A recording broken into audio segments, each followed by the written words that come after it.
Thank you. And as I just mentioned, just minutes before the 72-hour ceasefire went into effect this morning, Hamas fired rockets across the border into Israel.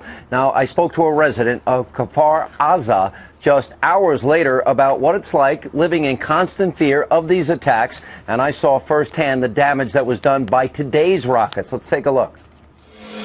All right, here we are at a kibbutz. A kibbutz is a community. It's called Farasa is the name of it, and this is Adva. And right over my shoulder, that is Gaza. This is one of the closest points between Israel and Gaza. In other words, one of the closest meeting points. And Adva, you woke up this morning, and you woke up to mortar fire. Yeah, I woke up to the siren that says code red, and my application on my cell phone went off immediately and woke me up. And maybe 5-6 seconds later, I heard the explosion. Well, let's go. So this is how close it is. But again, we're going to give you some of the proximity here. Now, you're from Los Angeles, right? Right. I was born in Israel, but I moved to LA when I was 14. Right. So I've been there for about 30 years. But don't tell anyone my age. Don't tell anybody my age. You got a deal. Okay. We have a secret deal. But here you moved to one of the closest points between Gaza and Israel, and you know the threat. It's not just this is only the latest battle that's gone on, but right. I'm sure all the time you've been here that you've lived under this threat. Why live here? Why live so close? Well, first of all, I was here for the last war that right. was two years ago, because this is home. Right. This is our home. If we're not going to live here, who's going to live here? These guys from there. And so you feel you have to take a stand almost. Yeah, I didn't come here from the U.S. to sit in a coffee shop in Tel Aviv and sip coffee. You know, I came to Israel because I love this country. I was in the military here too, as a lone soldier, and I served in Gaza. Right. So this is a stand for you. Do you think is it important? Does this impact other people? In other words, is it your feeling that if you give up this part, then that means you're going to give up more and more, and eventually they win? Is that your feeling? Absolutely. That's your feeling? Absolutely. I don't think Israel should give up on any of its lands. Even for people who don't believe in the Bible. I do, actually. And I'm a Christian. I believe in the Bible. And Joshua chapter 1 specifies the borders exactly. But even for people who don't, historically, this is the land of the Jews. And this is Israel. There is no Palestine. Palestine never existed, and I dare anyone to show me records that it did. You know, it's very interesting. I don't see tunnels from Israel going into Hamas. No, you don't see, and you don't see us with ammunition shooting at them either. Yeah. All right. So when you woke up this morning, how many rockets did you hear? I think I heard about 6. Okay.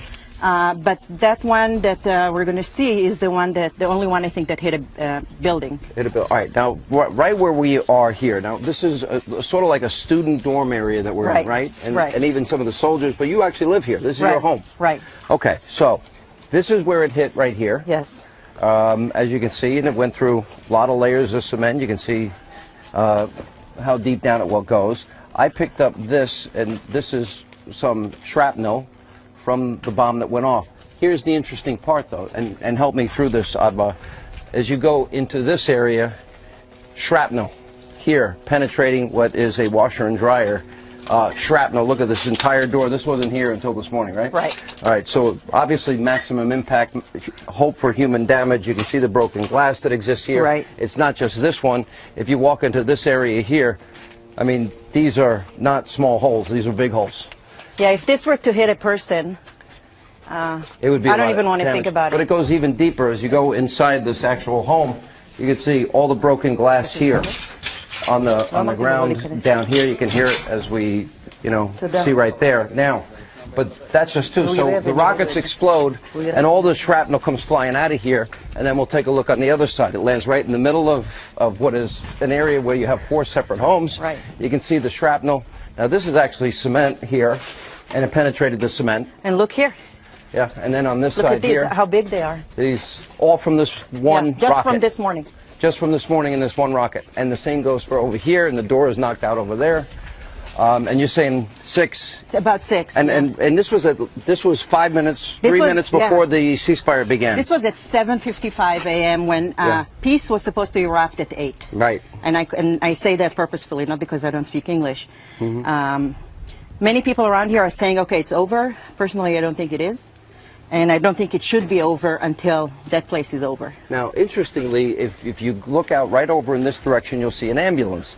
The left window of the ambulance is knocked out as a result of this rocket? The recoil. Because it's so narrow here, it's like a corridor. Right. So the recoil had nowhere to go. That's why it blew out even the ambulance all the way over there. So it shakes the entire neighborhood? Oh, yeah. My home shook, and I live about 3 rows down. Right. So you've lived here how long now? 2 years, a little over 2 years? This August it was 2 years. Okay, and then the question is, you know how close proximity you are, and I go back to the importance, why you feel that this is important. This is part of Israel. If the people who live here leave and move somewhere else, I have no doubt about who's going to take over. And our country is so small. I mean, we could see that this war, when the rockets from Gaza hit all the way up in north of Tel Aviv, we have to be here. We have to stay here. Eva, thank you. Godspeed. Stay safe. Thank you, Sean. And come